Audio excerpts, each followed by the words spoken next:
কোনোদিন ভাবতে পারিনি এই রেলওয়ে ত্রিপুরাতে ব্রডগেজ কোনোদিন আসতে পারবে। আমরা যখন আগে শিয়ালদা স্টেশনে যেতাম, হাওড়া স্টেশনে যেতাম, সেই লখনৌতে যেতাম, আমরা বিভিন্ন জায়গায় আমরা যখন যেতাম ভাবতাম এই স্টেশন, রেলওয়ে স্টেশন এবং বড় বড় রেলগাড়ি একমাত্র ওনাদের জন্যই।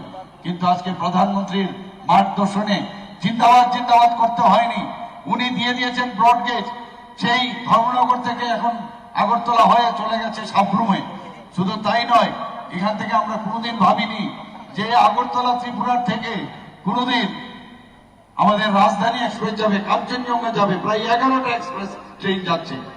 বন্ধুগণ, আপনারা এয়ারপোর্টের কথা যদি বলেন, এয়ারওয়েজের আমাদের এত সুন্দর একটা এয়ারপোর্ট ত্রিপুরাতে প্রধানমন্ত্রী নরেন্দ্র মোদীজির হাত ধরে উদ্বোধন হয়েছে এবং কিছুদিনের মধ্যেই সেই এয়ারপোর্ট সেটা আন্তর্জাতিক মানে সেটা স্থান পাবে এবং আমাদের বাংলাদেশের প্রথমেই যাবে বাংলাদেশে, সে পরবর্তী সময়ে অন্যান্য প্রদেশেও যাবে। আমি আপনাদের অবগতির জন্য জানাচ্ছি যে আমাদের ত্রিপুরার যে রাস্তাঘাট বিভিন্ন জায়গায় যেভাবে এত সুন্দর হয়েছে, যে বাইরের দিকে লোক আসলে বলে ত্রিপুরাতে এত পরিষ্কার পরিচ্ছন্ন, এর জন্য আমরা প্রাইজও পেয়েছি বিভিন্ন, আমাদের প্রধানমন্ত্রীজি নিজে প্রাইজ দিয়েছেন আমাদের। তো বন্ধুগণ, আমাদের যেখানে মেডিকেল কলেজের এখানে দুটো মেডিকেল কলেজ আছে, একটা মেডিকেল কলেজ আমাদের সরকারি মেডিকেল কলেজ এবং স্বাস্থ্য দপ্তরের তরফ থেকে সেখানে আমরা 100 সিট ছিল সেটাকে 125 করেছি। শুধু তাই নয়, এতদিন ধরে ডাক্তারদের কোন রকম প্রমোশন হয়নি, সেই প্রমোশনের জায়গায় আজকে আমরা ডাক্তারদের প্রায় 22 বছর পরে তাদের প্রমোশন আমরা দিয়েছি। মা বাবা ছেলে মেয়ে একই সাথে একই গ্রেডে থাকতো, সেই জায়গায় আজকে আমরা 22 বছর পর প্রমোশন দিয়েছি। শুধু তাই নয়, আমাদের যে অন্যান্য যে ওয়েলনেস সেন্টার, পিএসসি গুলোকে আমরা ওয়েলনেস সেন্টার করছি, আমরা আমাদের ওদের যে সার্ভিস রুল আছে সেটাকে অ্যামেন্ডমেন্ট করে সেই অ্যামেন্ডমেন্টে আমরা বিভিন্ন সুপার স্পেশালিটির ব্যবস্থা করেছি। বন্ধুগণ, আপনারা শুনে খুশি হবেন, এখানে প্রায় 9টা সুপার স্পেশালিটির আমরা ব্যবস্থা করেছি। খেলাধুলার কথা যদি বলেন, বিভিন্ন জায়গায় আমরা সিনথেটিক মাঠ আমরা তৈরি করেছি, 4-5টা অলরেডি ওপেন করে ফেলেছি। খেলাধুলার মান যেন উন্নয়ন হয় সেই দিশায় আমরা কাজ করছি। আপনারা নিশ্চয়ই শুনেছেন কিছুদিন আগে ডেন্টাল কলেজ এখানে স্থাপন হয়েছে। বহুদিনের আমাদের ইচ্ছে ছিল সেই ডেন্টাল কলেজ G+7 যেটা IGM হসপিটাল আমরা করেছি। এর পেছনে কত রকমের সমস্যা। আমাদের এই দলে একজন ছিলেন, এখন বর্তমান এমএলএ কংগ্রেসের, চিঠি পাঠিয়েছেন প্রধানমন্ত্রীজির এখানে, এটা নাকি অনিয়ম হয়েছে। এই আগরতলা মেডিকেল কলেজ থেকে যারা এখানে শিক্ষাদান করবেন তাদের নাম যেহেতু ইনক্লুড করা হয়েছে, এই কারণে এই ডেন্টাল কলেজ উনি যেদিন আসবেন আগরতলায় এর আগের দিন উনি একটা চিঠি পাঠিয়ে দিয়েছেন। সবসময় একটা নেগেটিভ মানসিকতার একটা লোক, মানে তাদের এই ধরনের মানসিকতা ছিল। বন্ধুগণ, আজকে এখানে আমি বারবার বলছি, ভারতীয় জনতা পার্টি বাদ দিয়ে আর কোনো পার্টি করে লাভ নেই। আপনারা জানেন আজকে আমাদের মঞ্চে উপস্থিত আছেন আমাদের এই কিছুদিন আগে ভারতীয় জনতা পার্টিতে আবার জয়েন করেছেন উনি। ভারতীয় জনতা পার্টির এখানে যখন একদম পিক পয়েন্টে ছিল, ওনার অবদান কেউ এখানে অস্বীকার করতে পারবে না। আমাদের প্রাক্তন এমএলএ সুবল ভৌমিক মহোদয় এখানে উপস্থিত আছেন, উনি আবার এখানে এসেছেন, ওনাকে আমরা স্বাগত জানিয়েছি। আমরা সেই দিশায় ভারতীয় জনতা পার্টি ছাড়া কেউ কিছু করতে পারবে না। আপনারা এখন অত্যন্ত দুঃখের বিষয়, পরিতাপের বিষয় যে কংগ্রেস আর সিপিএম এখন একসাথে হয়েছে। বন্ধুগণ, দুঃখ লাগে যেভাবে সন্ত্রাস এবং খুনের যে সন্ত্রাস আমরা দেখেছি, ধর্ষণ থেকে অগ্নিসংযোগ থেকে আরম্ভ করে নির্বাচনোত্তর সন্ত্রাস আমরা দেখেছি, সেই লাল হাতের সাথে এখন আবার কংগ্রেস হাত মিলিয়েছে। একই পার্টি অফিস থেকে কংগ্রেসের সমস্ত লোককে এখন সিপিএম এর পার্টির অফিস থেকে এখন সেই লাল ফ্ল্যাগ আর কংগ্রেসের ফ্ল্যাগ নিয়ে বেরোয়। অত্যন্ত দুর্ভাগ্যের বিষয়। বন্ধুগণ, এখন আমি বলছি আমাদের ডাবল ইঞ্জিনের সরকার, এখনো অনেকগুলো বগি খালি আছে। যারা এখনো কংগ্রেস করছে তার ফলোয়ারদের আমি বলবো, এখনো এই ডাবল ইঞ্জিনের সরকার বগি দরজাটা আমরা খুলে রেখেছি, তাড়াতাড়ি আপনারা চলে আসুন, দেরি করলে কিন্তু দরজা বন্ধ হয়ে যাবে। বন্ধুগণ, নানাভাবে আমরা দেখছি অভিনয় করে, অঙ্গভঙ্গি করে। আমি ওনাদেরকে বারবার বলেছি যে বোম্বেতে এখনো কিন্তু অনেক অভিনেতার মানে খামতি আছে, আপনারা দয়া করে সেখানে চলে যান, আপনাদের সেখানে রাস্তা খোলা আছে। এই রাজনীতি আমরা বহুদিন দেখেছি, খুন সন্ত্রাসের রাজনীতি আমরা দেখেছি। 35 বছর ওরা রাজত্ব করেছে, 5 বছর আমরা ভোট আমল দেখেছি। তারপরও মানুষ কি করে এদেরকে মেনে নেবে? কোনো অবস্থায় মানবে না। তবে বন্ধুগণ, আমরা খুব খুশি, আমাদের রাস্তা খুব মসৃণ হয়ে গেল এদের বন্ধুত্বের কারণে। ওনারা প্রায়ই বলেন যে গণতন্ত্র নেই, গণতন্ত্র নেই। আরে গণতন্ত্র আছে বলে তোমরা ত্রিপুরাতে এতদিন কুস্তি করেছো, দিল্লিতে কুস্তি করেছো। আজকে এই গণতন্ত্রের কারণে তোমাদের প্রেম এখন দেখা গেছে সেই গণতন্ত্র আছে বলে সেটা সম্ভব হয়েছে। বন্ধুগণ, আরেকটা সরকার আমরা দেখেছি, সেটা তৃণমূলের সরকার ওয়েস্ট বেঙ্গলে, এমন এক সরকার, সেখানেও মানুষ 34 বছরের সেই ওদের কালো দিনগুলো সেখানে মানুষ সহ্য করেছে, সেখান থেকে মুক্তি পেয়েছিল। কিন্তু আমরা কি দেখলাম, সেখানে ডুপ্লিকেট সিপিএম এর সরকার আবার আরেকটা প্রতিষ্ঠিত হয়েছে। আমাদের হাজার হাজার ভারতীয় জনতা পার্টির কার্যকর্তা আজকে ওয়েস্ট বেঙ্গল ছেড়ে বিভিন্ন জায়গায় আছে। 100-র মতো কার্যকর্তাকে খুন করেছে। এখানে এসে 6% ভোটের জন্য এখানে ওনার যে সুপ্রিমো মাঝে মাঝে আসেন, পরিযায়ীর মতো উকি ঝুঁকি দেন আর চা বানান রাস্তার মধ্যে। এখন দাঁড়িয়ে দাঁড়িয়ে আমি যা শুনলাম আজকে, অদ্ভুত এক ব্যাপার। সব জায়গার মধ্যে নাটক আর নাটক। এই নাটকের রাজনীতি আমরা করি না। আমাদের যশস্বী প্রধানমন্ত্রী বারবার বলছে সবকা সাথ সবকা বিকাশ, বিশ্বাস একটা প্রয়াস। সেই দিশায় আমরা কাজ করছি বন্ধুগণ। আমরা চাই এখানে আমরা এই ত্রিপুরাকে শ্রেষ্ঠ ত্রিপুরা আমরা বানাবো। খালি আবার আপনারা এই আগামী 16 তারিখ গিয়ে এই আন্দোলন দিয়ে খালি একটা বুতাম টিপবেন, সাথে সাথে আপনাদের যে এখান থেকে মনোনীত প্রার্থী বিপুল ভোটে জয়যুক্ত হবে আমি নিশ্চিত। বন্ধুগণ, আমার অত্যন্ত আজকে ভালো লাগছে, আমাদের মাঝে আজকে আমাদের শ্রদ্ধেয় আমাদের ডিফেন্স মিনিস্টার এখানে আছেন।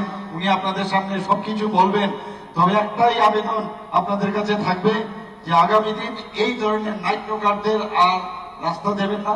সন্ত্রাস যারা করেছে তাদেরকে আর রাস্তা দেখাবেন না। খুব সন্ত্রাসের রাজনীতি আমরা বহু দেখেছি। বহুত কষ্টে 2018-তে আমরা আবার ভারতীয় জনতা পার্টি এখানে প্রধানমন্ত্রীর মার্গদর্শনে আমরা এখানে প্রতিষ্ঠিত হতে পেরেছি। আগামী দিন আমি নিশ্চিত আবার ভারতীয় জনতা পার্টির নেতৃত্বাধীন সরকার এখানে প্রতিষ্ঠিত হবে। বন্ধুগণ, আর লাস্ট একটা কথা বলে আমি শেষ করছি। যার জন্য আপনারা বসে আছেন, ওনার রাজনাথজি আপনাদের সামনে বলবেন। মথা নামে আরেকটা পার্টি, আমি ওনাদের যে সুপ্রিম, আমি জিজ্ঞেস করতে চাই গ্রেটার ত্রিপুরাল্যান্ডের বাউন্ডারিটা কোন জায়গায়? ওনাদের গ্রেটার ত্রিপুরাল্যান্ডের বাউন্ডারিটা কোন জায়গায়? মাঝে মাঝে বলেন সেটা বাংলাদেশে, মাঝে মাঝে বলেন সেটা মিজোরামে আছে, মাঝে মাঝে বলেন আসামে। এটা কি সম্ভব? বাস্তবে সেটা কি সম্ভব? বারবার থামসা বলছে এখন জাতি জনজাতি ছেড়ে জাতিদের ক্যান্ডিডেট করেছে, 8টা জায়গায় জাতিদের ক্যান্ডিডেট করেছে। অদ্ভুত, যখন মাথার মধ্যে যা আসে তাই করে। আমাদের জনজাতি ভাই বোনদের ও এবং ওনার যে টিম ওদেরকে ভুল বোঝাচ্ছে এখনো। আমি এখনো বলছি বন্ধুগণ, ওনাদেরকে আমি যারা আমাদের জাতি এবং জনজাতি যে আমাদের সুদৃঢ় যে আমাদের বন্ধন, সেটা আগামী দিন আরো সুদৃঢ় হবে এবং এইসব থামসা মানসা করে কিচ্ছু লাভ হবে না এবং ভারতীয় জনতা পার্টি আবার আসবে।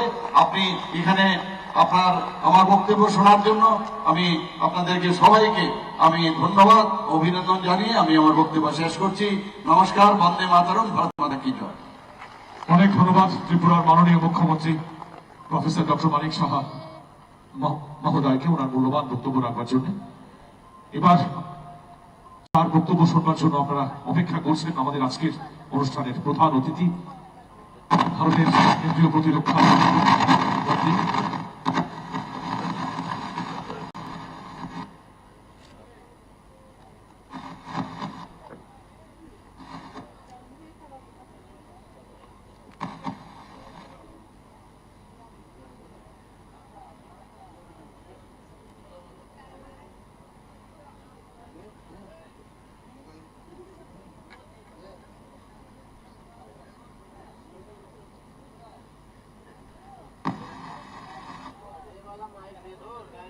হ্যালো হ্যালো আমি এবার অনুরোধ করব আজকের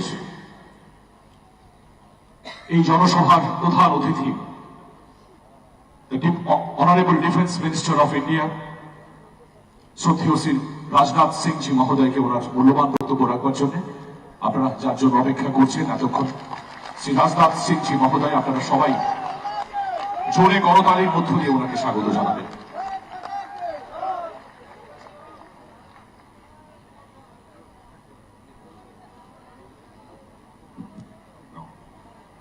ठीक है,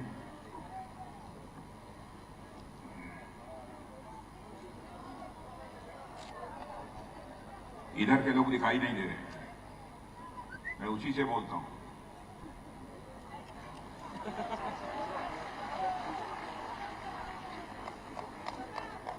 जहां से मुख्यमंत्री की आवाज निकलती है वहीं से मेरी भी आवाज निकलनी चाहिए।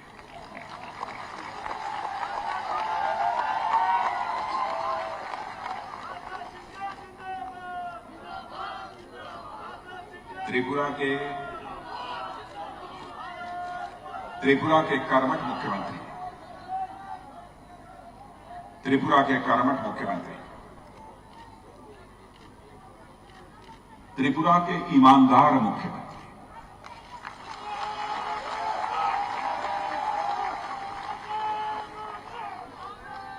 त्रिपुरा के बहुत ही सहज और सरल मुख्यमंत्री,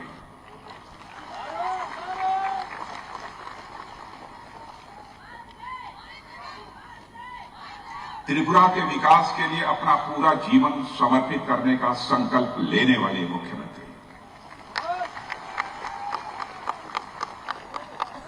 डॉक्टर मानिक शाह जी, असम सरकार में मंत्री श्री पीयूष जी हजारिका, एमएलए सुश्री मिमी मजूमदार, एमएलए पश्चिम बंगाल सुश्री अग्निमित्रा पाल, जिलाध्यक्ष श्री असीम भट्टाचार्य, मंडल अध्यक्ष श्री केशवानंद दत्ता, बाघरघाट से प्रत्याशी सुश्री मीना रानी सरकार,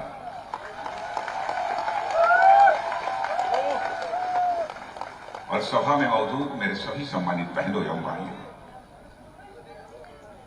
मां त्रिपुरा सुंदरी की इस पावन धरती पर आप सभी बहनों भाइयों का मैं शीश झुकाकर हार्दिक अभिनंदन करता हूं। आप सभी का मैं स्वागत करता हूं।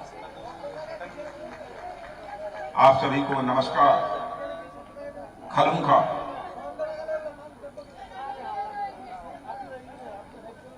मेरे बहनों भाइयों, मैं आपको बधाई देना चाहता हूं। आप ये सोचेंगे कि इस बात की मैं बधाई दे रहा हूं, इसलिए बधाई देना चाहता हूं कि त्रिपुरा के लोगों ने अपनी जिंदगी में बहुत सारे उतार चढ़ाव देखे,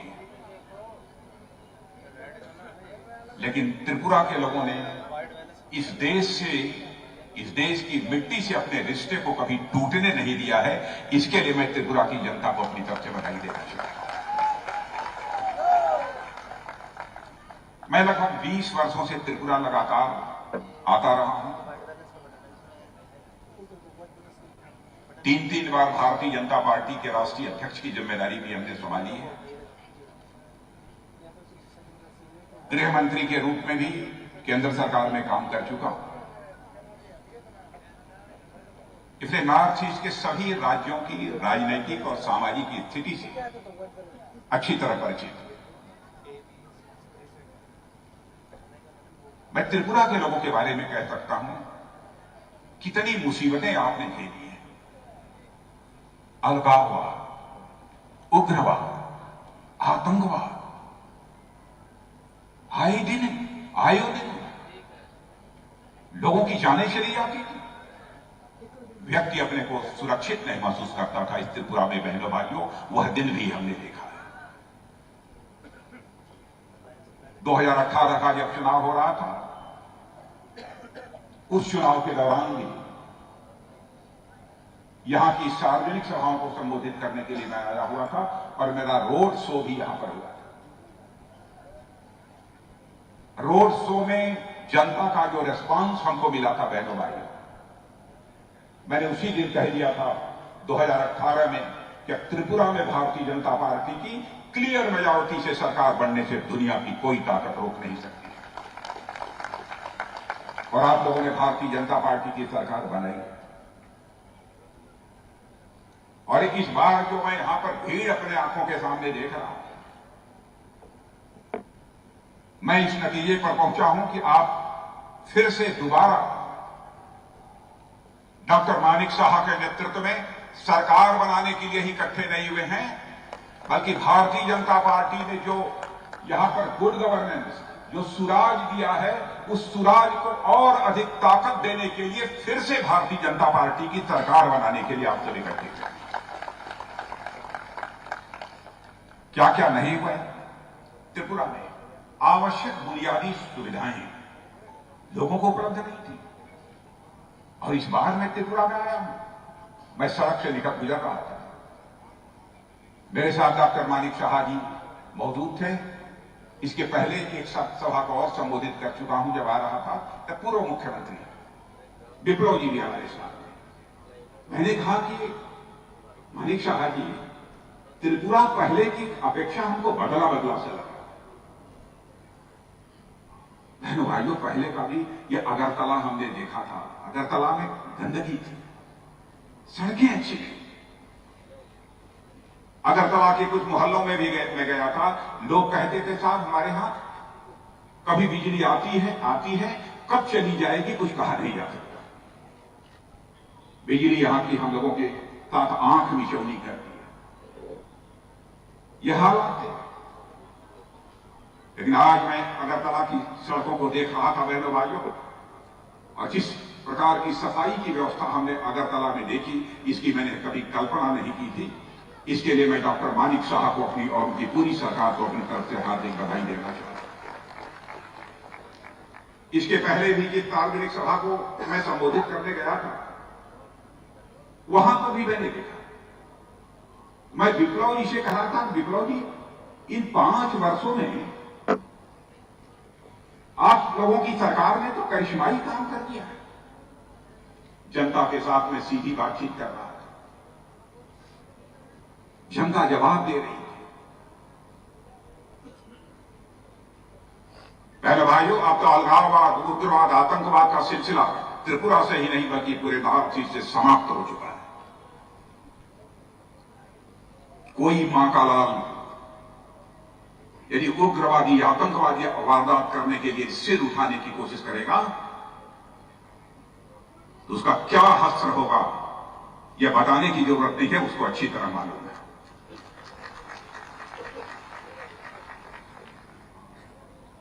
कानून और व्यवस्था की हालत, लॉ एंड ऑर्डर की सिचुएशन त्रिपुरा में बेहतर हुई है, और बिना सुरक्षा के, बिना बेहतर कानून व्यवस्था के बहनों भाइयों, कोई भी राज्य हो, कोई भी देश हो, वो विकास नहीं कर सकता। विकास की पहली शर्त होती है चुस्त दुरुस्त कानून व्यवस्था। यह जब हमको त्रिपुरा में देखने को मिलता है, नहीं पहले तो आए दिन अपहरण की घटनाएं होती थी। कब कौन उठा लिया जाएगा, कब किसकी हत्या कर दी जाएगी, इसके बारे में कोई गारंटी नहीं थी। 2014 में आप लोगों ने केंद्र में मोदी जी के नेतृत्व में सरकार बनाई, फिर से दोबारा आपने 2019 में केंद्र में मोदी जी के नेतृत्व में सरकार बनाई। बहनों भाइयों, परिवर्तन केवल आपको ही नहीं दिख रहा है, हिंदुस्तान की जनता को ही नहीं दिख रहा है, सारी दुनिया को परिवर्तन दिख रहा है कि भारत कहां है। सारी दुनिया में भारत का कद बढ़ा है। मोदी जी ने करिश्माई काम किया। पहले भारत दुनिया के मंचों पर कुछ बोलता था तो भारत की बातों को लोग गंभीरतापूर्वक सुनते नहीं थे, कहते थे भारत कमजोर देश है, हमारी बात को अनसुनी कर देते थे, एक कान से सुनते थे दूसरे कान से निकाल देते थे। लेकिन आज भारत दुनिया के मंचों पर कुछ बोलता है तो मेरे बहनों भाइयों, सारी दुनिया कान खोलकर सुनती है कि भारत बोल क्या रहा है। यह भारत की हैसियत सारी दुनिया में, हर भारतवासी का सीना चौड़ा हो जाता है भारत के ऐसे हालात सारी दुनिया में देख। अच्छी सरकार चलाने की कला इस हिंदुस्तान में किसी राजनीतिक पार्टी के पास है तो केवल भारतीय जनता पार्टी के पास है। आज अच्छी सरकार हम चलाएंगे, सुशासन हम लाएंगे, गुड गवर्नेंस यदि हम देंगे तो राज्य का अथवा देश का विकास होने से भी दुनिया की कोई ताकत नहीं रोक सकती है। विकास तेजी के साथ यहां पर हो रहा है। कोरोना का दौर था, कोरोना का प्रभाव यहां पर भी था। कोरोना की महामारी यहां थी कि नहीं? मैं पीछे के लोगों से पूछना चाहता हूं, बहनों भाइयों, कोरोना के संकट से निपटने के लिए यहां की सरकार ने इस तरीके से प्रभावी कदम उठाए हैं कि मैं आज बिना आप लोगों से पूछे दावे के साथ कह सकता हूं कि जितने भी लोग यहां पर मौजूद हैं, जितने भी त्रिपुरा के लोग हैं, सारे लोगों को कम से कम 2-2 डोज कोरोना की लग चुकी होगी, दवाओं की, वैक्सीन 2-2 डोज लग चुकी है। और ऐसे हालात केवल भारत में ही देखने को मिलेंगे, दुनिया के दूसरे देशों में देखने को नहीं मिलेंगे। वर्ल्ड बैंक के चेयरमैन ने, विश्व बैंक के चेयरमैन ने भारत के इस करिश्मे की तारीफ की है। कहा है कि कोरोना के संकट से निपटने में जिस तरीके से प्रभावी कदम भारत की सरकार ने उठाया है, उसकी जितनी भी सराहना की जाए वह कम है। अब कोरोना के संकट के दौरान लोग काम छोड़कर दिल्ली, मुंबई, कलकत्ता से अपने घरों की तरफ पैदल चल पड़े थे। छोटे छोटे मासूम बच्चे 1000 किलोमीटर की यात्रा पर पैदल निकल पड़े थे अपने घरों को जाने के लिए। लोगों के कामकाज पूरी तरह से ठप हो गए। कहां से भोजन मिलेगा, कहां से परिवार की परवरिश होगी, क्या होगा जो मासूम छोटे बच्चों का? बहनों भाइयों, उस समय दुनिया का अकेला देश भारत था जिस भारत के प्रधानमंत्री ने यह संकल्प लिया कि जब तक यह कोरोना का संकट रहेगा और इस कोरोना के संकट का प्रभाव जब तक रहेगा, हम मुफ्त राशन हर परिवार को मुहैया कराएंगे, मुफ्त राशन हर परिवार को मुहैया कराएंगे। और मैं कह सकता हूं कि यहां पर भी जितने लोग बैठे हैं, अधिकांश लोगों के परिवारों को, हर व्यक्ति को 5-5 किलो का राशन आज भी मुहैया हो रहा होगा, आज भी मुहैया हो रहा। क्या कभी कोई कल्पना कर सकता? कोरोना समाप्त हो जाने के बाद लोग कह रहे हैं कि साहब मोदी जी अब लोगों को मुफ्त में राशन क्यों दे रहे हैं? मैं उन लोगों को बताना चाहता हूं, मोदी जी बहुत ही संवेदनशील प्रधानमंत्री है, इसलिए लोगों को कोरोना समाप्त हो जाने के बाद भी आज भी मुफ्त राशन मुहैया करा रहे हैं, क्योंकि 2 साल तक जब उनके हाथों को काम नहीं मिला था, जब तक काम सबको नहीं मिल जाता है, तब तक हम यह राशन मुहैया कराते रहेंगे। ये हमारे प्रधानमंत्री का और ईमानदारी से बताइएगा, कुछ परिवारों में तो मुझे मालूम है कि जो राशन आपको मिलता है उसमें से राशन खाने के बाद भी इतना बच जाता है कि लोग ले जाकर बेच देते हैं। यह ईमानदारी की बात है कि नहीं? ईमानदारी की बात है, हाथ उठा के बताइए, सही है? बहनों भाइयों, किसी सरकार में यह संभव नहीं, यह संभव है केवल भारतीय जनता पार्टी की सरकार में ही संभव है। कोई प्रधानमंत्री ऐसा भी होगा जो यह संकल्प ले ले कि हमारे हिंदुस्तान में एक भी घर शेष नहीं बचेगा जिस घर में शौचालय न हो। यहां जितने लोग खड़े हैं, मैं विश्वास के साथ कह सकता हूं, शायद ही कोई ऐसा घर बचा हो जिस घर में आज शौचालय न बन गया। यदि नहीं बना होगा तो 2024 समाप्त होते होते बहनों भाइयों, एक भी घर जो बचे होंगे वह भी शेष नहीं बचेंगे जहां पर भी शौचालय की व्यवस्था हो। एक भी घर शेष नहीं बचेगा। मैं ग्रामीण क्षेत्रों में गया था, पहले तो ग्रामीण क्षेत्रों में बिजली पहुंचती नहीं थी, अब पहुंचती भी थी तो गांव में बिजली चली जाती थी, लोगों के घरों तक बिजली नहीं पहुंचती थी। आज जब मैं लोगों से पूछ रहा था तो लोग कह रहे थे आप केवल हमारे गांव में ही बिजली नहीं आती, हमारे घर में भी अब बिजली आने लगी है। ऐसे हालात इस हिंदुस्तान में पैदा है। भारतीय जनता पार्टी की सरकार चलाने का तरीका है। बहनों भाइयों, हम लोग राजनीति करते हैं, राजनीति केवल सरकार बनाने के लिए हम नहीं करते। यह सीपीएम, कांग्रेस, यह राजनीति चाहे जैसे भी हो, सरकार बननी चाहिए। ये सरकार बनाने के लिए राजनीति करते हैं, लेकिन भारतीय जनता पार्टी हिंदुस्तान की एक ऐसी राजनीतिक पार्टी है जो राजनीति केवल सरकार बनाने के लिए नहीं करती है, बल्कि राजनीति देश बनाने के लिए करती है, समाज बनाने के लिए राजनीति करती है भारतीय जनता पार्टी। इसीलिए हम लोग इस प्रकार के प्रभावी कदम उठाते हैं। कितनी घटनाओं की मैं चर्चा करूं। अभी मुझे जानकारी मिली, यहां पर एक सज्जन प्रदीप किशोर देव वर्मा जी ने वो एक पार्टी बना दी त्रिपुरा का। क्या मतलब? अरे इतनी पार्टियां थी, क्या मतलब? उन्होंने कहा अब क्या चाहते हैं वो एक शायद उनको भी नहीं मालूम है, लेकिन पार्टी बना ली। आदिवासी भाइयों का यहां तक सवाल है, बहनों भाइयों, भारतीय जनता पार्टी सच्चाई को नहीं भूल सकती है। इस देश को आजाद कराने में हमारे आदिवासी भाइयों का बहुत बड़ा योगदान है, बहुत बड़ा कंट्रीब्यूशन है हमारे आदिवासी। इसीलिए हमारे प्रधानमंत्री जी ने भगवान बिरसा मुंडा के जन्मदिन 15 नवंबर को आदिवासी जनजाति गौरव दिवस के रूप में सारे देश में मनाने का फैसला किया है। और भगवान बिरसा मुंडा का यह जन्मदिन केवल भारत में ही नहीं मनाया जाता, बल्कि दुनिया के जिस भी देश में हमारे भारतवासी रहते हैं, भगवान बिरसा मुंडा के जन्मदिन को आदिवासी जनजाति गौरव दिवस के रूप में मनाते हैं। आदिवासी समाज के लिए क्या काम किया है सीपीएम की सरकार ने? क्या काम किया है कांग्रेस की सरकार ने? पहले ये दोनों लोग एक दूसरे के खिलाफ लड़ते थे, आज भी मिलकर चुनाव लड़ रहे हैं। यानी यह मान लिया है दोनों लोगों ने कि हम अकेले भारतीय जनता पार्टी को नहीं हरा सकते।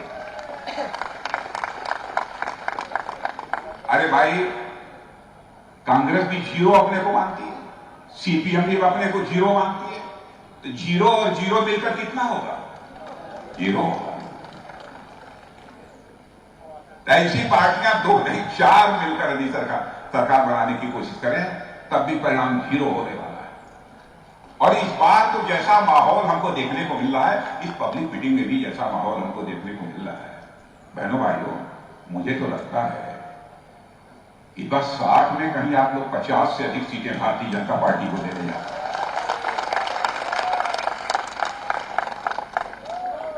इस बार तो सारा रिकॉर्ड ही टूटने जा रहा है। किसी ने मुझसे कहा कि साहब यहां पर सीपीएम के लोग कह रहे हैं कि हमारी सरकार यहां बन जाएगी तो जो सरकारी कर्मचारी हैं उनको हम ओल्ड पेंशन स्कीम लागू कर देंगे। यहां भी होंगे, कहीं पर सुन रहे होंगे लोग हमारे। मैं उन लोगों से कहना चाहता हूं, इन सीपीएम के लोगों से कहो, केरल में आपकी सरकार है, क्या आपने वहां पर ओल्ड पेंशन स्कीम को लागू कर दिया?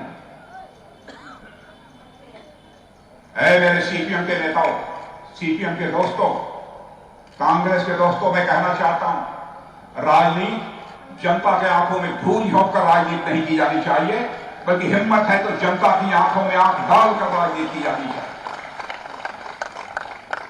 ओल्ड पेंशन स्कीम यदि लागू करने की बात अभी आप करते हो तो पहले केरल में तो लागू करो, तब त्रिपुरा की बात, तब जाकर लोगों को आपके ऊपर विश्वास होगा कि आप कर क्या रहे हैं। भाइयों भाइयों, यहां पर चिकित्सा मेडिकल की सुविधा, मैं बधाई देना चाहता हूं डॉक्टर मानिक शाह जी, आपने डेंटल कॉलेज शुरू करा दिया है, डेंटल हॉस्पिटल। आपको और आपकी सरकार को मैं बधाई देता हूं। और बहनों भाइयों, अभी रास्ते में हमसे मानिक शाह जी चर्चा कर रहे थे कि भाई साहब, मेरे दिल की तो बस एक ही हसरत है, इस बार यदि मैं मुख्यमंत्री बन जाऊं, हमारी सरकार यदि बन जाए, एम्स के स्तर का एक यहां पर वो सुविधा उपलब्ध होनी चाहिए लोगों को चिकित्सा के लिए। यह बताइए, जिस मुख्यमंत्री के दिल में इस प्रकार की तड़पन हो, जिस मुख्यमंत्री के दिल में इस प्रकार की आग हो, उसके राज्य का विकास होने से दुनिया की कोई ताकत नहीं रोक सकती है मेरे भाई। हम तो सोचे भी नहीं थे कि त्रिपुरा जैसे छोटे राज्य, जहां पर बामुश्किल 35-40 लाख लोगों की आबादी है। वहां एम्स के स्तर का एक हॉस्पिटल बनाने के बारे में वहां का मुख्यमंत्री सोचे।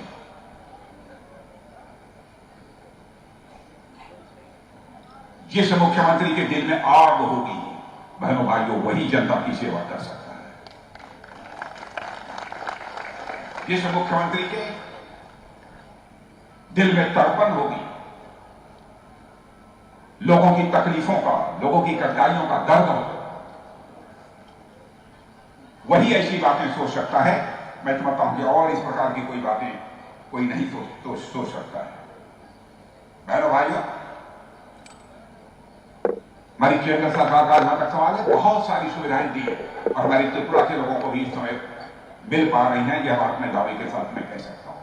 बहुत सारी सुविधाएं, मकान, आजादी हासिल किए हुए वर्षों गुजर गए, 70 साल, तब भी लोगों के पास मकान नहीं थे।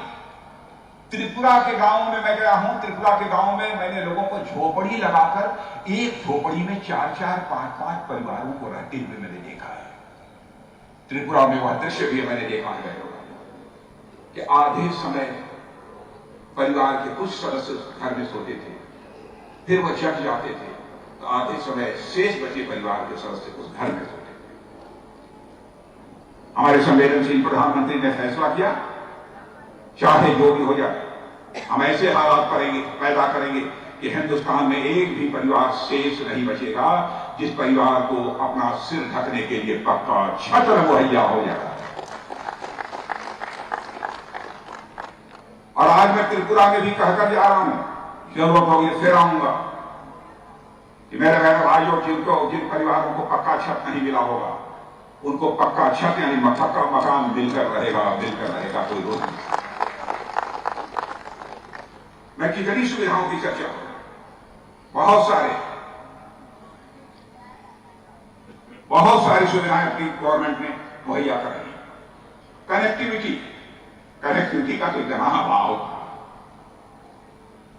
गांव की तरफ चले जाइए तो सड़कें गायब। सड़कें यदि थी भी तो उन पर चलना बहुत ही कठिन काम था, कलेजा पकड़ के चलना पड़ता था।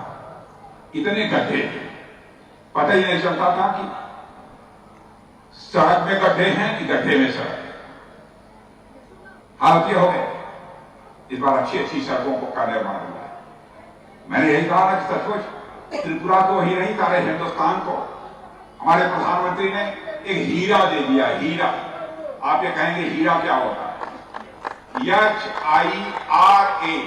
हीरा। यच से हाईवेज, आई से इंटरनेट वेज, आर से रोडवेज, रेलवे, और ए से एयरवेज। हीरा हो गया ना।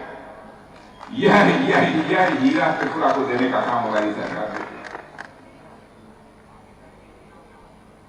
और इतना ही नहीं, नॉर्थ ईस्ट में रहने वाले लोग सहज तरीके से अपने पड़ोसी देशों के साथ भी व्यापार कर सके। इंटरनेशनल ट्रेड, अंतरराष्ट्रीय व्यापार भी हमारे त्रिपुरा के लोग कर सके। हमारे प्रधानमंत्री ने फैसला किया कि हम अब नॉर्थ ईस्ट के राज्यों को आसियान कंट्री के जो देश हैं उनके साथ हम सड़कों से जोड़ दें। अरे त्रिपुरा के लोग, मेरे नॉर्थ ईस्ट के बहनों भाइयों, अब आप रंगून और बैंकॉक के साथ भी सड़कों से जुड़ने के लिए जा रहे हो। अपना कोई माल यहां तैयार करके भी दुनिया के दूसरे देशों में भेजना चाहते हो तो आप सड़कों के माध्यम से भेज सकते हो। यह व्यवस्था हमारी सरकार करने जा रही है। अनानास को यहां क्या कहते हैं? अनानास, यहां सड़ जाता था अनानास, आज बांग्लादेश जा रहा है, दुबई जा रहा है, जर्मनी तक जा रहा है। और इसके कारण यहां के किसानों की आमदनी दोगुनी हो गई है। नहीं, पहले तो अनानास सड़ जाता था, इसका पता ही नहीं चलता था। अब जैसा मैंने कहा, रंगून और बैंकॉक तक जाने का भी आपका रास्ता पूरी तरह से साफ हो गया है। पॉलिटिकल वायलेंस का जहां तक सवाल है मेरे बहन भाइयों, वो तो लगभग अब पूरी तरह से समाप्त हो गया है। अब देखिए, गरीबों के लिए हमारी सरकार चिंता करने वाली कैसी है। मैं अब जो प्रदीप किशोर जी हैं उनको मैं बताना चाहता हूं कि प्रदीप किशोर जी जिस आदिवासी भाइयों की आप बात करते हैं उन आदिवासी भाइयों की ऐसी हमारी सरकार चिंता करती है। 2014 तक आदिवासी भाइयों के कल्याण के लिए केवल ट्राइबल वेलफेयर के लिए केवल 21,000 करोड़ रुपए का बजट था। आज सुनना चाहते हैं आप कितने का बजट है? सुनना चाहते हैं? ट्राइबल आदिवासी भाइयों के लिए कितने का बजट है? पहले 31,000 करोड़ का था, अब 88,000 करोड़ रुपए का बजट हो गया है। अब मुझे किसी ने बताया क्या हो गया है प्रदीप किशोर जी को, मेरी समझ में नहीं आता। लोग कह रहे थे कि प्रदीप किशोर जी देव वर्मा कभी कभी कहते हैं कि हमको सिक्योर लैंड चाहिए आदिवासी, सिक्योर लैंड, सुरक्षित। अरे बहनों भाइयों, प्रद्युत जी इस बात को भूलिए मत। इस देश ने हमारी एक आदिवासी बहन को भारत का राष्ट्रपति इस देश ने बनाया है। कल्पना भी कोई नहीं कर सकता। इतने दिनों तक कांग्रेस की हुकूमत थी, क्यों नहीं इस काम को लोगों ने किया? आज आदिवासियों का मतीहा बनने की कोशिश करते हैं।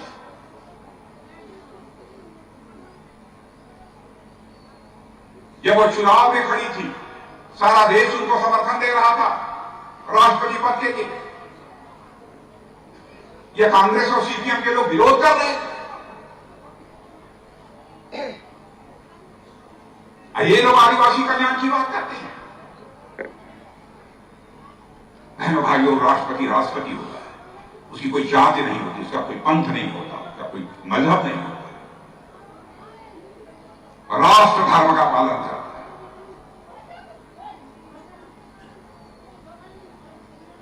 राजनीति नहीं की जानी चाहिए तो स्तर की राजनीति की जानी चाहिए, एक लेवल से नीचे उतरकर राजनीति नहीं की जानी चाहिए। कहां ले जाना चाहते हैं लोग देश को? बहन भाइयों, आपको जानकर खुशी होगी, जब कोरोना का संकट चला था, सारे दुनिया की हालत इतनी पतली हो गई थी, इतनी पतली हो गई थी कि मंदी का दौर आ गया। लोगों ने कहा भारत भी यहां भी मंदी के दौर से अछूता नहीं रहेगा, भारत में भी मंदी आएगी ही आएगी। लेकिन जानते हैं, इंटरनेशनल मॉनेटरी फंड, अंतरराष्ट्रीय मुद्रा कोष, यह अंतरराष्ट्रीय संस्था है, उसके प्रमुख अर्थशास्त्री चीफ इकोनॉमिस्ट ने कहा कि इस मंदी के दौर में भी चमकता हुआ सितारे के रूप में भी कोई देश दिख रहा है तो उस देश का नाम है भारत है। यह करिश्मा यदि किसी ने किया है तो आपके प्रधानमंत्री मोदी जी ने किया है। बहनों भाइयों, उनके नेतृत्व वाली सरकार ने किया। आज हमारा भारत ये कमजोर भारत नहीं है। आज हमारा यह भारत ये दुनिया का ताकतवर नहीं बन चुका है। ऐसा नहीं है कि जो चाहे वो भारत को आंख दिखाकर चला जाए। मेरे बहन भाई, वैसा भारत नहीं है। जो भी यदि भारत को आंख दिखाने की कोशिश करेगा, क्या जवाब देना चाहिए, हम उसकी कला भी जानते हैं और उसका जवाब देने का जज्बा भी हमारे अंदर है, हमारे दिलों में। सारी दुनिया मानती है। क्या ऐसे देश का नागरिक होने पर हमको गौरव की अनुभूति नहीं होती?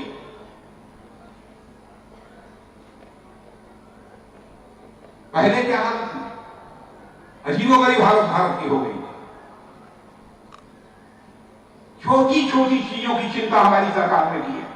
आयुष्मान भारत कार्ड, यहां जो लोग खड़े हैं बैठे, इतनी बड़ी संख्या, मैं दावे के साथ कह सकता हूं इसमें बहुत सारे लोगों को आयुष्मान भारत कार्ड मिला होगा।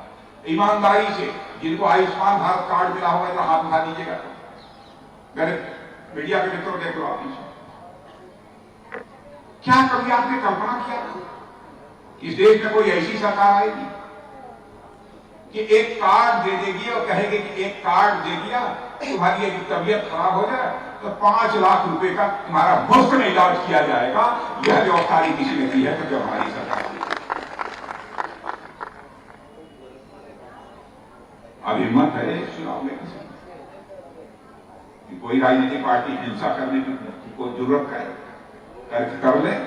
कर ले तो मैं देखूंगा कि मां का दूध पिया है।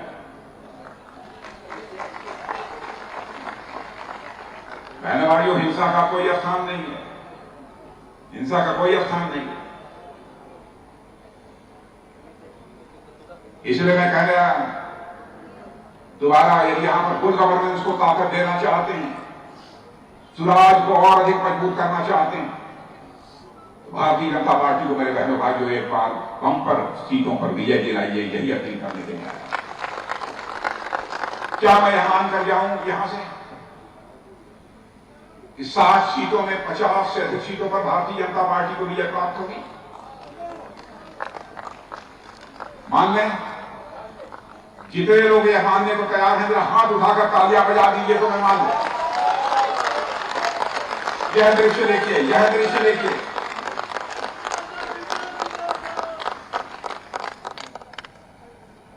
और बहनों भाइयों, इतनी बात मैं दावे के साथ कह सकता हूं, यदि आप लोगों ने 60 में 50 सीटों पर भी विजय दिला दी, एक बार मैं ही नहीं,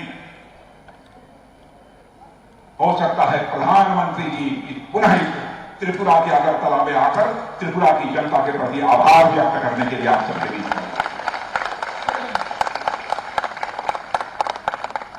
सारे भेदभावों से ऊपर उठकर रहने वाले। अब इधर उधर मत देखिए, अब इधर उधर देखने का समय नहीं है, अब सीधे देखने का समय है। कौन देश का भला कर सकता है? कौन देश को ताकत दे सकता है? कौन देश का, कौन भारत माता का मस्तक सारी दुनिया में ऊंचा कर सकता है? उसी को आपका वोट जाना चाहिए, उसी को आपका समर्थन जाना चाहिए। इसलिए मेरे बहनों भाइयों, कमल का फूल, कमल के फूल का बटन दबाइए और भारतीय जनता पार्टी को भारी विजय दिलाइए। आप प्रत्याशी की तरफ मत देखिए, आप प्रत्याशी की तरफ मत देखिए, आप देखिए केवल भारतीय जनता पार्टी की तरफ देखिए। मेरे बहनों भाई, भारतीय जनता पार्टी का प्रत्याशी कौन है? प्रत्याशी में हो सकता है कुछ गुण हो, कुछ अच्छाइयां हो, कुछ कमियां भी हो सकती हैं, लेकिन जो भारतीय जनता पार्टी के साथ होगा, जो भारतीय जनता पार्टी के चुनाव चिन्ह से जीतेगा, मेरे बहनों भाइयों, यदि वह गड़बड़ करेगा भारतीय जनता पार्टी में रहकर, बहनों भाइयों, तो भारतीय जनता पार्टी दूध की मक्खी की तरह निकालकर उसे बाहर करने में ही लक्ष्य मात्र संकोच नहीं।